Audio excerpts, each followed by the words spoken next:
Welcome back to Sawtooth Tactical. We are coming very close to the end of the Dream Rifle build series. I hope you guys have been following along. If you haven't, check it out. It's been my favorite build series yet, and we've built a pretty beautiful rifle here. But I'm still waiting on the last couple parts for next week's final episode to the build series. And I just wanted to make a video about why build a rifle versus buying one, because I've done both. In fact, I've built quite a few. I built this one, I built this one, I built this pistol, but I've also bought some and upgraded them, which is also a good way to go. It kind of just depends what you want to get out of it.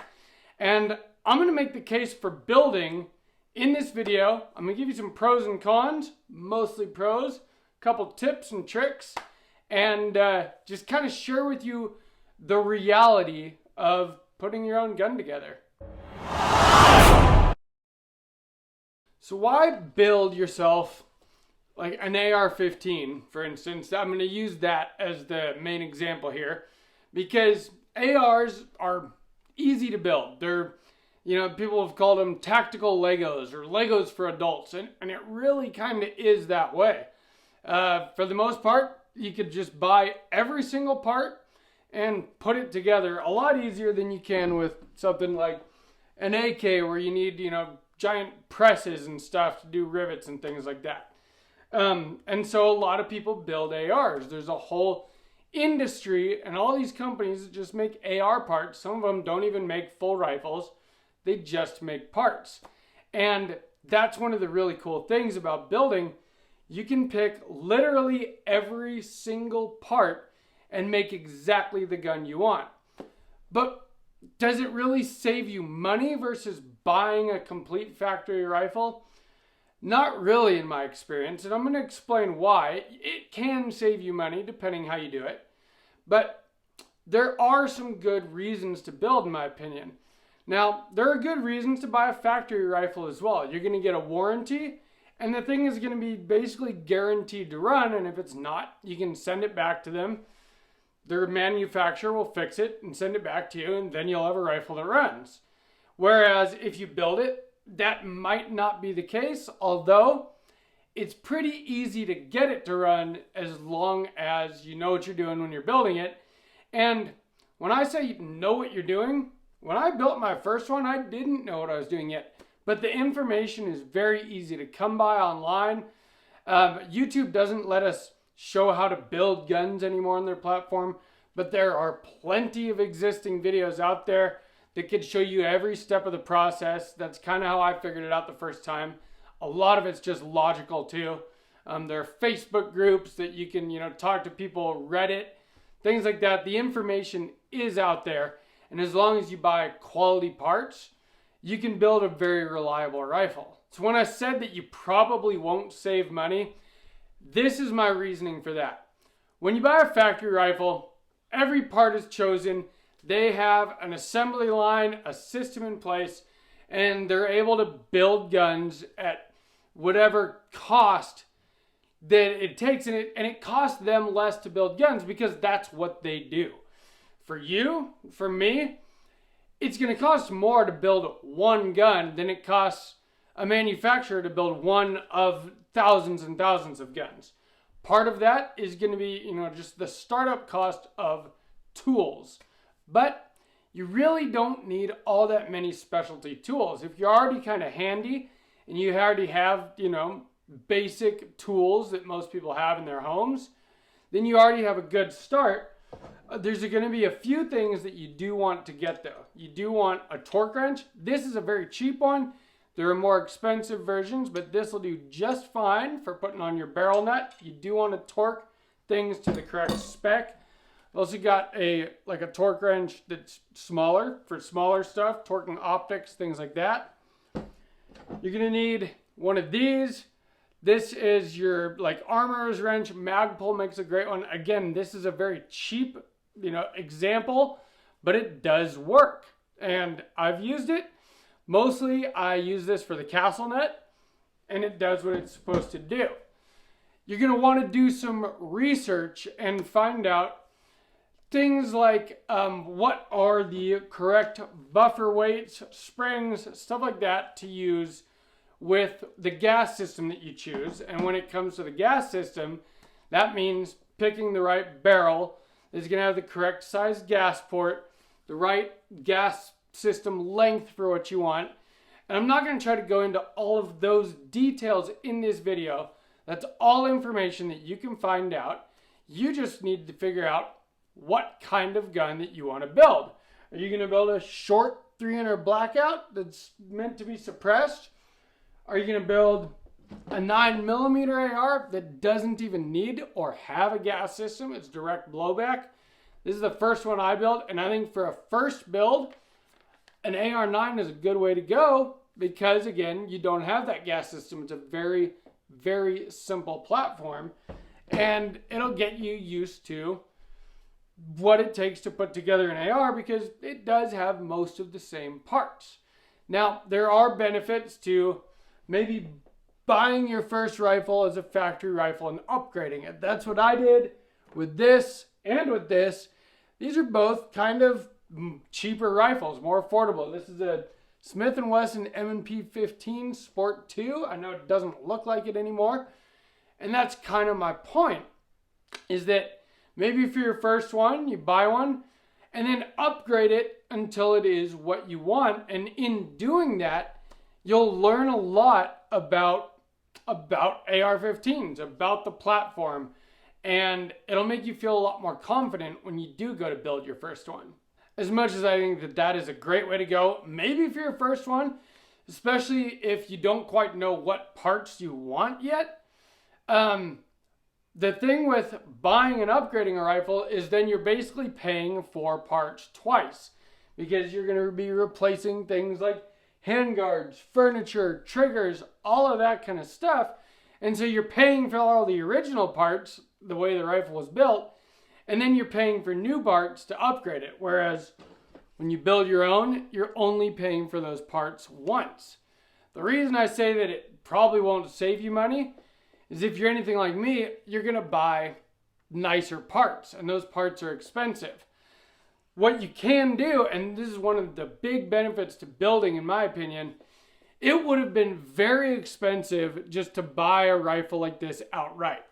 And what motivated me to build this rifle was I was at my local gun store, Guffey's Gun and Pawn. I mention them all the time in videos.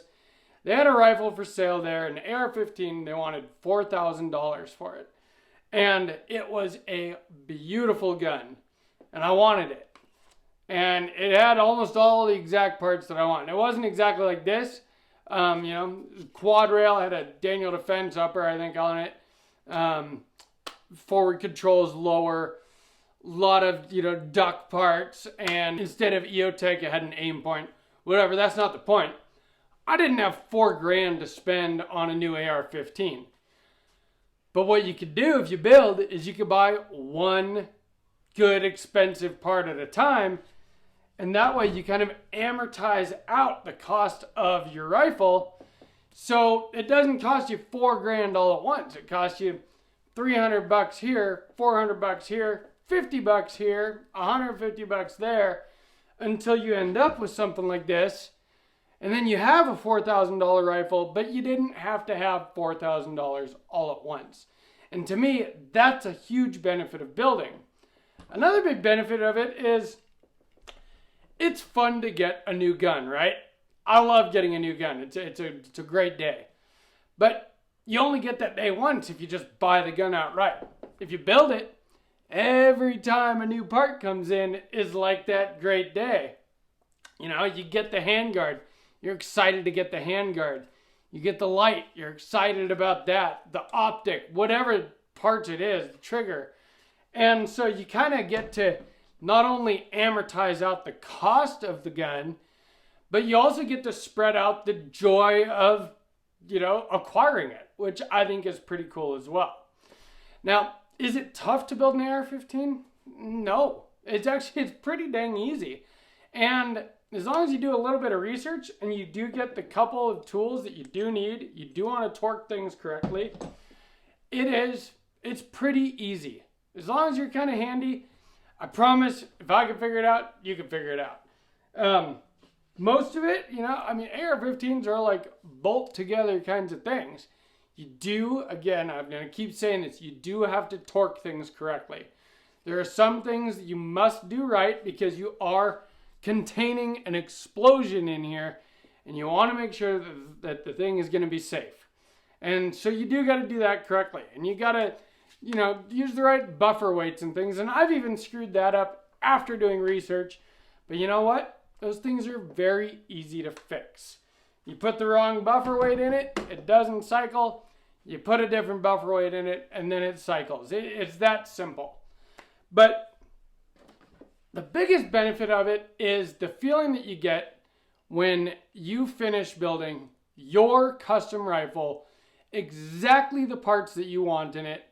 You take it out to the range, and it works, and it's your gun. It's not a manufacturer's gun that you just bought. It's something that you created, that you had a vision for, and then you made your vision a reality. And that is the really fun part to me. You can't buy this rifle anywhere. It doesn't exist except for right here at my house because I built it. And that's going to be the same way for you. And it doesn't have to be some fancy, expensive thing like this. This is my first build, Aero Precision EPC9, and I used mostly Aero Precision EPC9 parts. I'm talking about the bolt, buffer system, the receivers, all that, because I knew that they worked well together. And then you can pick whatever else you want, barrels, handguards, optics, anything else. But you could build a rifle or a pistol or an SBR in this case, on any end of the spectrum, from something very affordable to something very expensive. But I feel like you could build out something more expensive than you might be able to just afford to go out and buy, again, because you can spread that cost out. Another reason that building is really great is it teaches you so much about the platform. When you put a few of these together, you understand exactly how all the parts work together, how the thing functions, every bit of it. And so then if you have issues, you know how to fix those issues because you put it all together and you know why each piece does what it does. And so if something isn't working, it's pretty easy to figure out why that is, what part isn't doing its job, and if that needs to be tweaked or replaced or tuned or whatever else, you can figure it out because you put it together yourself. Especially the more of them you build. After you build a few, it gets really easy to figure this stuff out. And that is very beneficial to know your weapon platform. A couple quick tips for building. Make sure you get some aeroshell grease. This goes on the threads on your upper receiver when you go to put your barrel nut on before you install your handguard. You want to use aeroshell there. There are other places that you're going to want to use Loctite or even Rockset maybe on your muzzle device. This one's pinned and welded, but so it didn't need it. But it's good to know those details and make sure that you get those things right. Make sure you get your torque specs right. Get yourself some torque wrenches. Make sure everything is torqued correctly so that your rifle doesn't come apart under recoil. One thing that is very beneficial that I wish I knew at the beginning, get you one of these pins. The reason why this is the most frustrating part of putting together a lower, in my opinion, is getting these pins in. Your takedown pin, your pivot pin. This thing will make that so much easier. Look it up, but you basically stick this through. You can put your detent through the hole in the pin, and then you just push your pin in while you slide this out the other direction, and you're good to go. It'll save you a lot of time and frustration. I remember being pretty frustrated doing my first one. Now they're super easy. I don't want this video to get too long. My point is, if you're into firearms and you like customizing your guns, consider building your first one. If you've already been building some, consider this a sign to build another one. I'm just getting this one done. I got a Blue Force Gear Vickers sling here. I'm just waiting on some sling swivels, some other parts that I'm going to show you guys next week, and I think that'll be the end of this build series. Can't think of anything else I really want to do to it. There is a point that you could be considered putting too much on your gun. I think a good rifle setup is optic, light, and sling. But you can pick all the rest of the parts, including those parts, and really make it exactly what you want. And that's kind of the point, is it really is nice and satisfying to build something yourself, turns out exactly the way you like, and then it runs the way it's supposed to. It's a fantastic feeling. I think building guns is at least as much fun as shooting them, honestly. So I think if you haven't done it, consider building your first one. Let me know down in the comments if you have any questions about any parts, about, any techniques of building any part of it. I'd be happy to help you out with that. Or about, finding any parts, what parts, that you're looking at that, you want to know if they're good or not. Any knowledge that I've gained over the time that I've been doing this, I'd be happy to help you guys. And I'm sure other viewers would also be happy to comment and help. So let's get a good conversation started down in the comments about it. And building guns is fun. I think everyone should do it. I'm already thinking of what the next build series will be. We've got a couple ideas right now. One of them, I might just take the fire control unit out of my P365 and build like a 365 XL, the light and optic and stuff for like wintertime carry when, you're wearing more clothes and it's just easier to carry a bigger gun. I think that might be a fun build series. I've got some other ideas too, things that I'm thinking of. So we'll have to come up with the next build series soon, but first I have to financially recover from this one. If you enjoyed this video, please hit the like button. Please share it. And from Sawtooth Tactical, stay strapped or get clapped.